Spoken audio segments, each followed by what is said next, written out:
la mejor página para utilizar Python en línea. Entonces nos vamos a Google y ponemos Google Colab y nos metemos a esta página que dice colab.research.google.com. Ok, si tienen la sesión iniciada va a aparecer de esta manera. Si no han iniciado sesión va a aparecer de esta otra manera. Le dan clic aquí donde dice iniciar sesión y ponen ahí el correo que ustedes desean con el que van a conectarse. Ok, una vez que ya hayan iniciado sesión le va a aparecer una página parecida a esta. Entonces aquí le damos clic donde dice nuevo cuaderno y esto nos va a abrir una página como esta. Entonces esto utiliza Jupyter. Esto quiere decir que puede ingresar código y también puede ingresar código Markdown o texto, puede ingresar texto. Aquí pueden ingresar títulos o subtítulos, entre otros. Entonces aquí yo tengo este código. Entonces aquí ponemos el código y esto lo que hace es sumar y hace varias operaciones. Y también aquí podemos poner, por ejemplo, si quiero añadirle más aquí un título, le podemos añadir el título dándole aquí en este botón. Y aquí le podemos poner con este, podemos poner aquí le podemos poner operaciones aritméticas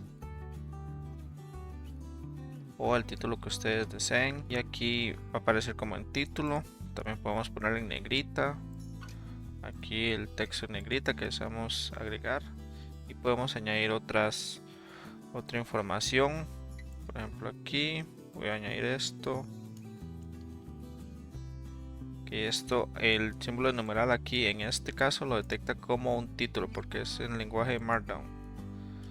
Ok, entonces aquí vemos un poco de Markdown que le vamos a cerrar, entonces va a quedar así. Aquí lo podemos editar, ese sería el título. Y aquí el código. Para correr este código le damos clic aquí en el botón de play y nos va a aparecer aquí como nos pide un dato. Entonces aquí me aparece un pequeño cuadro, entonces voy a ponerle 12, le doy enter y voy a ponerle 3, le doy enter y aquí nos va a dar los resultados. Entonces 12 más 3, 15, bueno, todo el resultado. Ok, queremos añadir más código, entonces aquí le damos donde dice más código y añadimos, por ejemplo, añadir otro código, por ejemplo hace precedencia, y voy a añadirle aquí precedencia y podemos correrlo, guardarlo.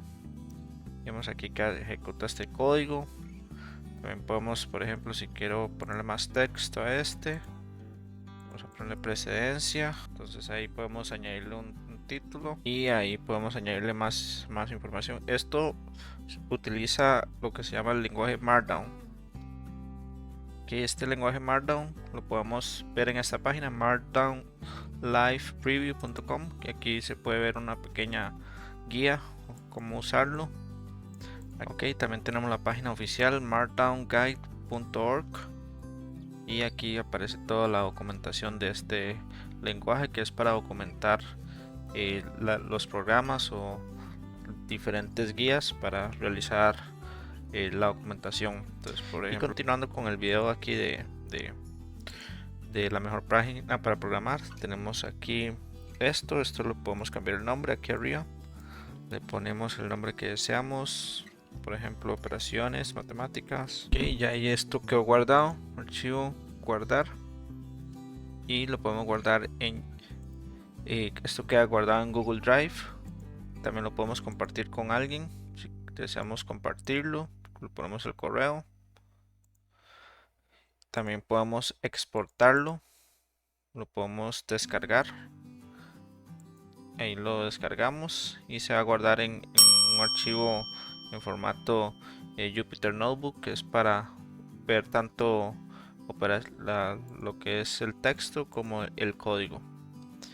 Y luego aquí podemos abrir cuadernos. Si queremos, por ejemplo, cerramos sesión y queremos volver a abrir otra vez este cuaderno, entonces le damos aquí abrir cuaderno, subir un notebook en caso de que alguien nos comparta un archivo en este formato, podemos ejecutarlo desde aquí y ya con esto podemos programar directamente desde el navegador de internet, sin instalar nada en la computadora, solamente accediendo por medio de Google, por medio de Google Colab.